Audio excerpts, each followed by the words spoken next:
নমো কৃষ্ণ শংকৰ গুৰু হৰি ৰাম ৰাম হৰি ৰাম হৰি ৰাম। কৃষ্ণ কথা শ্ৰৱণত জীৱৰ তৰণ পদ। ৰাম কহোঁ তাক পুনৰপি বচনে শুকৰ বোলত শুনিও পৰীক্ষিত নিপবৰ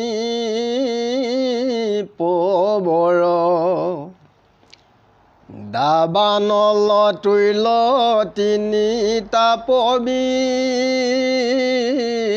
পৰিত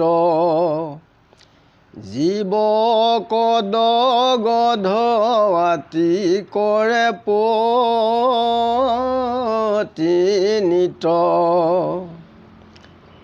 বহুবিধ দুখ ইটো অপাৰ সাগৰ পৰম দুষ্টৰ আক জানিবা জীৱৰ আকৱাতি হয় তৰিবা কজি তু চাই কৃষ্ণ কথা মিত্ৰ সেৱা কৰোঁ সদায় তেবে সে তৰিবে ঘূৰ সংসাৰ সাগৰী নাহি আন নৌকা কথা শ্ৰৱণ পৰি এই হেতু আছে যাৰ যিমান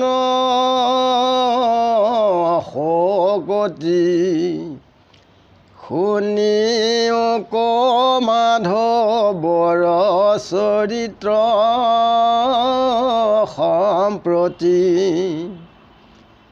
এই মতে সুকে শিক্ষা দিলন্ত ৰাজাক জানিয়া যতে ক শুনা কৃষ্ণৰ কথা ক বুলিবা অজ্ঞান যদি নিবৰ্তি লজাৰ হুৱে নিবৰ্তন তাৰ দুৰ্ঘোৰ সংসাৰ গুচিবে অজ্ঞান কেন কথাৰ শ্ৰৱণী ইহাৰ তৰ শুনিও কয়ে কমনি অজ্ঞানক গুচাই বাৰ সাধন যতে ক বহুবিধ বিঘ্নিগ্ৰস্ত জানিবা প্ৰত্যেক যদি কদাচিত একো বিঘিনি নপাৱে সিও যেবে শ্ৰৱণত ৰতিও পজাৱি তেবে সে তাহাৰ গুচে যতে ক অজ্ঞান যুধিষ্ঠিৰ বাক্যে লৈও ইহাৰ প্ৰমাণ বোল কৰন্ত কৃষ্ণ ক শুনিও কি পাময় তুজো পাদ পদ্ম মকৰন্দ যশস্ৰয়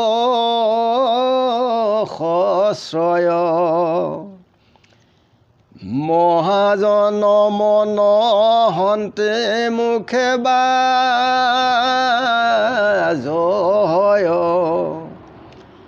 তাক যিটো কৰ্ণে প্ৰাণ কৰে ত্ৰিশয় নাহি কদাচিতো আৰু তাৰয় কৈলান গুছে মহাসুখে আছে যতে গান যুধিষ্ঠিৰ বাক্য সিমানে থৈলো গান গচিবে যেন মতে তাকো কৈলো বুলিবাহান মানো তোমাৰ মত কেৱল গান গুছে জ্ঞান ভাষত বুলিবা কি মতে গুছে কথাতে গান ইহাৰয় তৰ শুনা কহু বিদ্ৰমান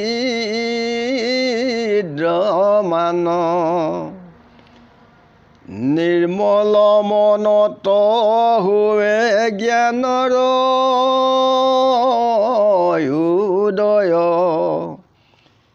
কৃষ্ণৰ কথাৱে মন নিৰ্মল কৰয় দেৱৰ বচনে লয় প্ৰমাণ সাক্ষাৎ কৰন্ত কৃষ্ণক দেৱে শ্ৰুতি দ্বাৰকাত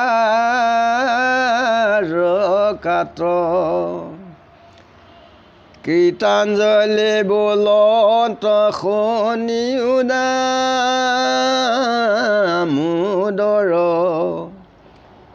তুজো কথায় অমৃত নিৰ্মল নদীবৰ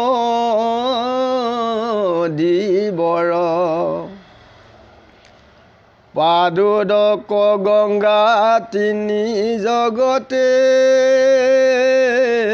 প্ৰশস্ত্ৰ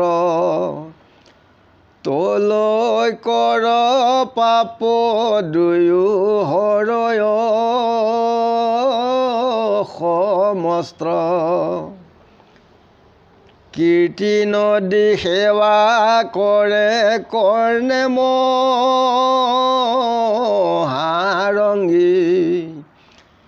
গংগাক কৰয় অভিষেক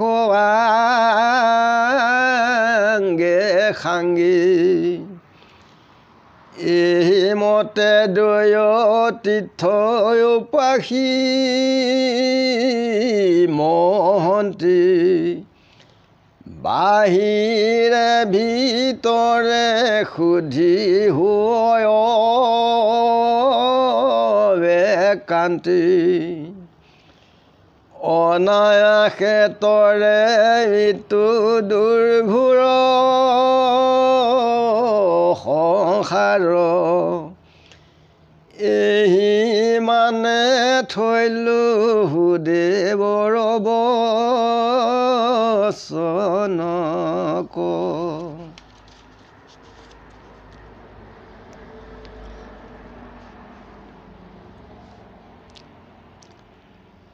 পৰীক্ষিতে শুকমণিক কৈছে যে দাবানল সদৃশ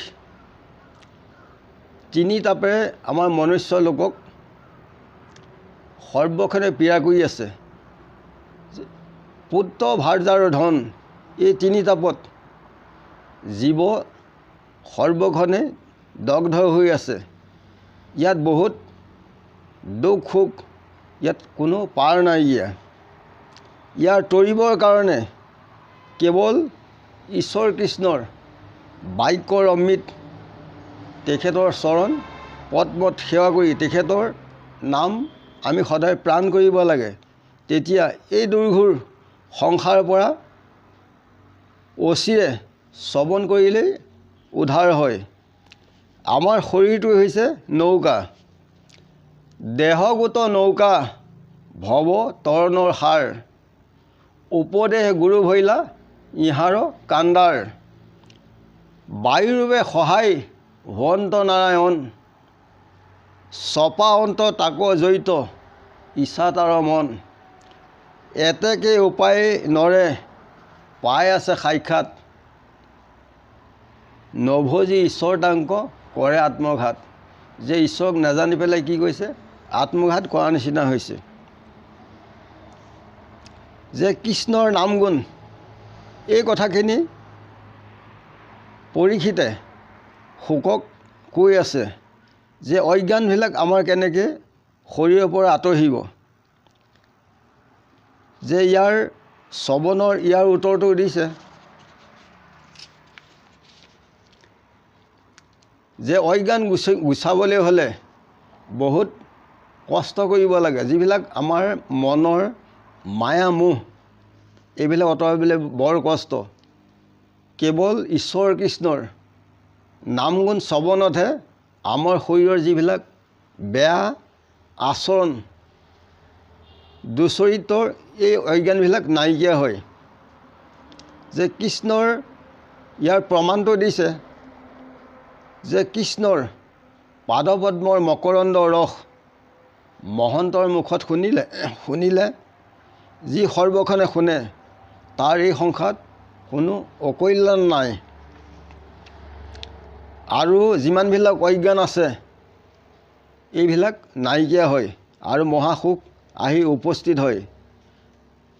যুধিষ্ঠিৰে কৃষ্ণক কৈছে যে অজ্ঞানবিলাক আঁতৰাবলৈ হ'লে এইবিলাক কেৱল জ্ঞান অভ্যাসতেই নহয়, কেৱল ঈশ্বৰ কৃষ্ণৰ নাম গুণ তেখেতৰ শ্ৰৱণ কৰিলেহে শৰীৰ মন আদি নিৰ্মল হৈ মনত জ্ঞান উপজে।